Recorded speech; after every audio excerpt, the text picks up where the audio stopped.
Oi, olá, estamos chegando para mais uma escola bíblica. Eu sou o pastor Eliésio Pereira, Assembleia de Deus, Ministério Templo Central, Campo de Suaçurana. Seja bem-vindo à nossa escola. Hoje estudaremos a lição de número 4, a iluminação espiritual do crente.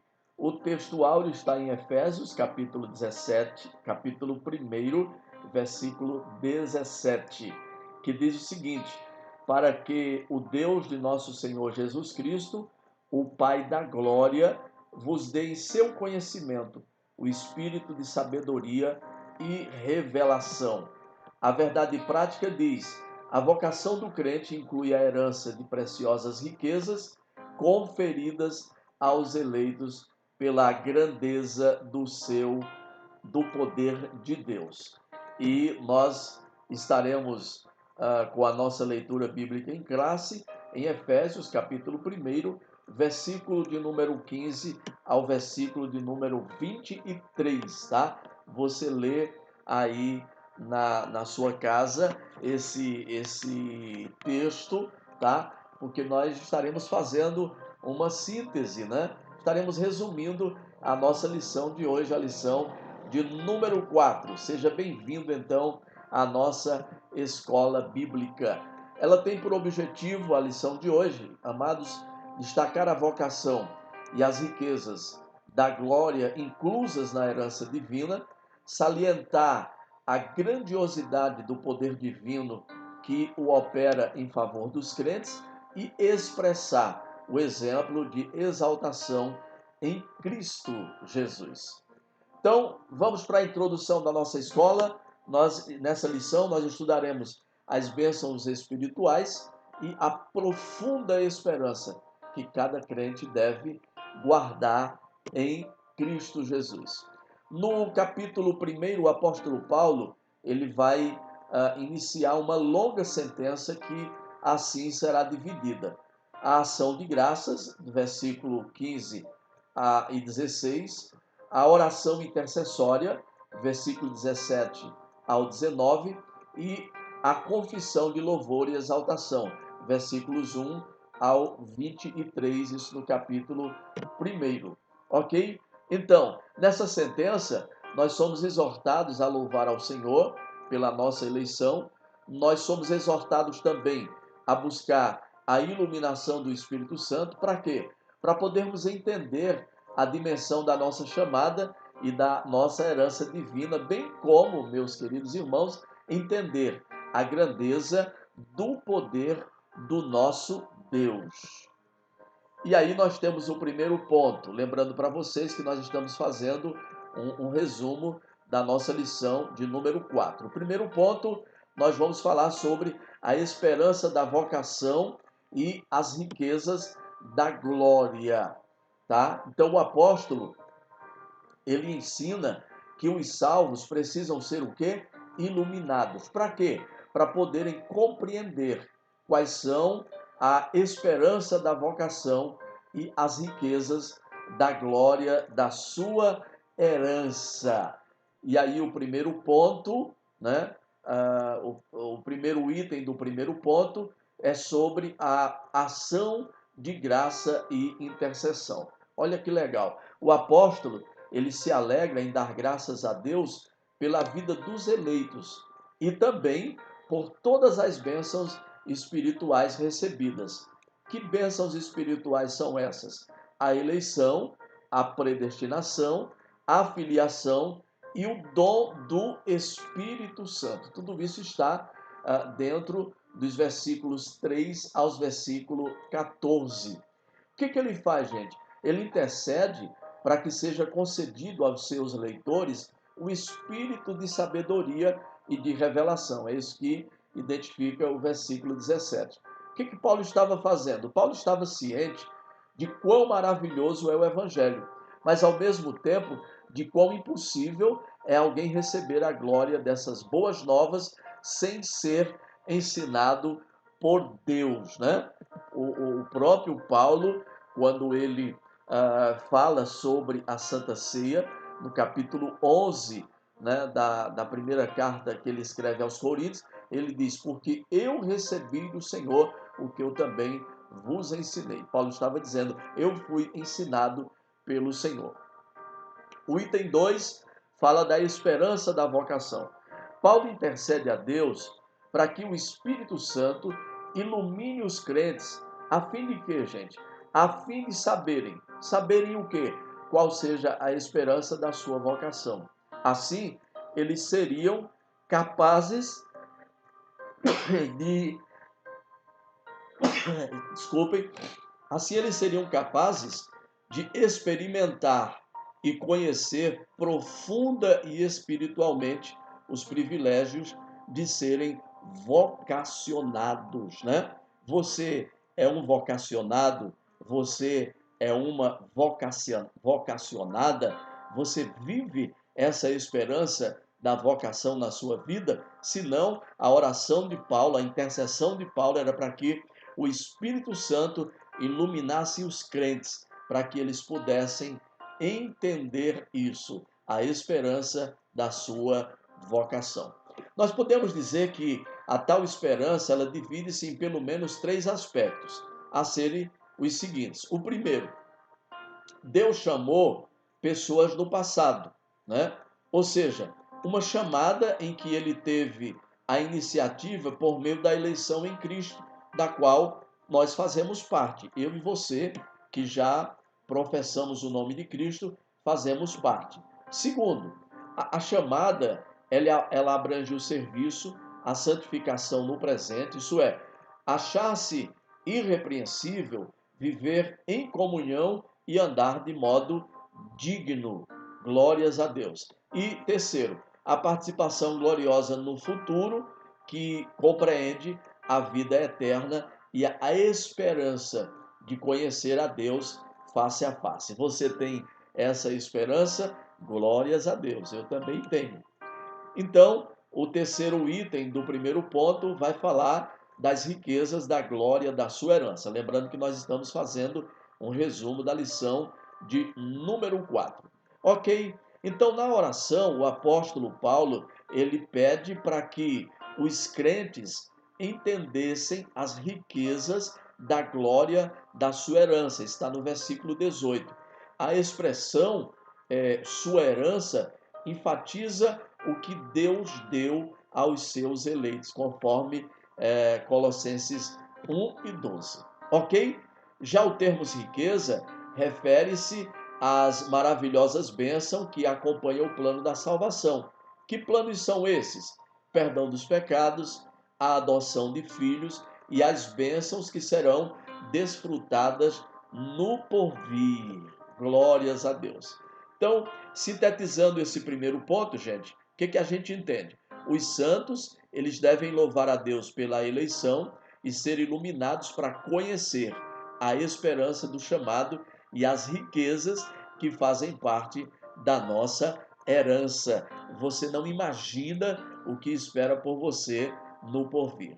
Ponto 2, a sobre-excelente grandeza e a força do poder divino. Nós estamos fazendo uma síntese da lição de número 4. O poder divino ele é imensurável e nada pode detê-lo. Em sua carta, Paulo se esmera no esforço de produzir a grandiosidade e a eficácia desse poder que opera em favor de todos os crentes. E aí a gente tem o primeiro item do segundo ponto, a sobreexcelente grandeza do seu poder. Olha o que acontece. O apóstolo Paulo, ele orou para que os salvos pudessem entender. Entender o quê? A sobreexcelente grandeza do poder de Deus, né? Os atributos de Deus, a onisciência, a onipresença e a onipotência. Então, você precisa entender esse sobreexcelente poder que vem extraordinariamente de Deus, né? É uma coisa que exalta, que enaltece, né? Que magnifica o poder de Deus nas nossas vidas. Glórias ao Senhor Jesus, né? E aí você está experimentando esse poder de Deus na sua vida, porque você está acompanhando, né, todo esse processo de crescimento espiritual que você tem através do Espírito Santo. O ponto 2 do segundo ponto fala da força do poder divinos, né? Na sentença, segundo a operação da força do seu poder, Efésios 1:19, o apóstolo faz uso de três vocábulos gregos, né? Concordes entre si. A operação do poder em virtude, que significa intensidade, né? O poder ischus, poder inerente de Deus, só Deus tem todo o poder, né? Já no versículo de número 20, Paulo apresenta três exemplos que são irrefutáveis da força desse poder. Quais são eles? O primeiro, a ressurreição de Cristo. O segundo, a sua ascensão à direita de Deus nos céus. E o terceiro, a sua elevação acima de todo o domínio. Nós estamos fazendo uma síntese da nossa lição de número 4. O segundo tópico, né? A síntese do segundo tópico, olha só. O poder de Deus, ele é extraordinário e ele supera todo e qualquer outro poder, né?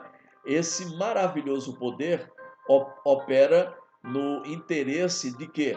De salvar a humanidade caída.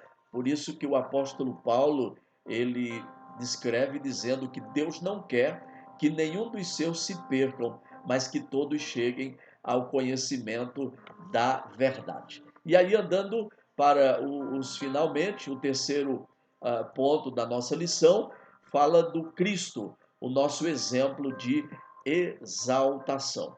Então, nesse ponto, nós vamos ver três aspectos da exaltação de Cristo. Esses aspectos atestam a grandiosidade do poder de Deus, disponível também para os crentes. Sabia disso? Primeiro, Cristo, ele é a primícia dos que dormem. Segundo, Cristo elevado à direita de Deus. E terceiro, Cristo exaltado sobremaneira. Ok? O primeiro ponto do terceiro ponto, o primeiro item do terceiro ponto, Cristo a primícia dos que dormem. O que que Paulo enfatiza aqui, irmãos? Que o poder de Deus, ele se manifestou em Cristo, ressuscitando dos mortos, né? O poder de Deus se manifestou em Cristo, ressuscitando os dos mortos. Assim sendo, a ressurreição de Jesus é a garantia de que nós também seremos ressuscitados. E a ressurreição de Cristo é também a garantia de que nós seremos salvos, né? Porque se Cristo não houver ressuscitado, em vão seria todo o sacrifício que nós fazemos. Esse segundo item do ponto 3, Cristo é levado à direita de Deus, pondo-o à direita nos céus, à sua direita nos céus. Esse triunfo também está assegurado aos salvos, conforme Paulo descreve na primeira carta que ele escreve aos Coríntios, no capítulo de número 15, nos versículos 56 e 57. Endossa a nossa participação na vida celestial, conforme indica a expressão, nos fez assentar-nos nos lugares celestiais. Você está preparado para desfrutar dessa tão grandiosa bênção que te espera? Amém? Glórias a Deus. E o terceiro item, Cristo exaltado sobremaneira. O que significa isso?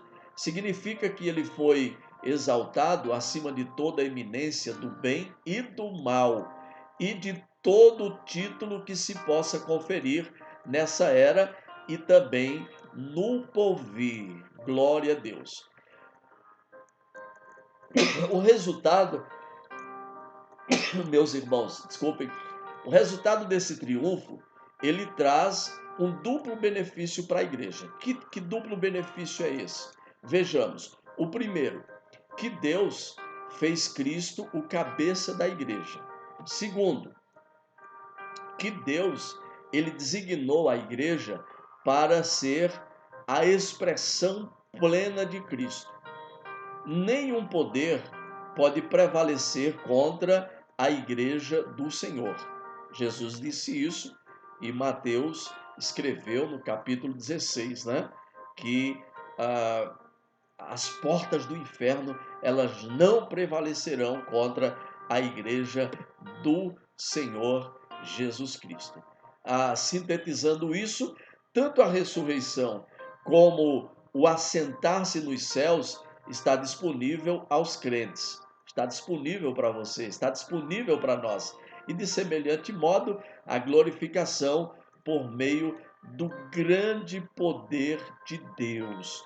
Ele é infinitamente poderoso para fazer isso acontecer nas nossas vidas. Concluindo, extasiado com as bênçãos espirituais, Paulo mantém a adoração contínua ao Deus eterno, atitude que devemos seguir, né, ou que devem ser seguida por todos, sem exceção nenhuma, por todos os salvos. Você se declara um salvo em Jesus Cristo, então você deve também, né, participar dessas bênçãos espirituais. Glórias a Deus.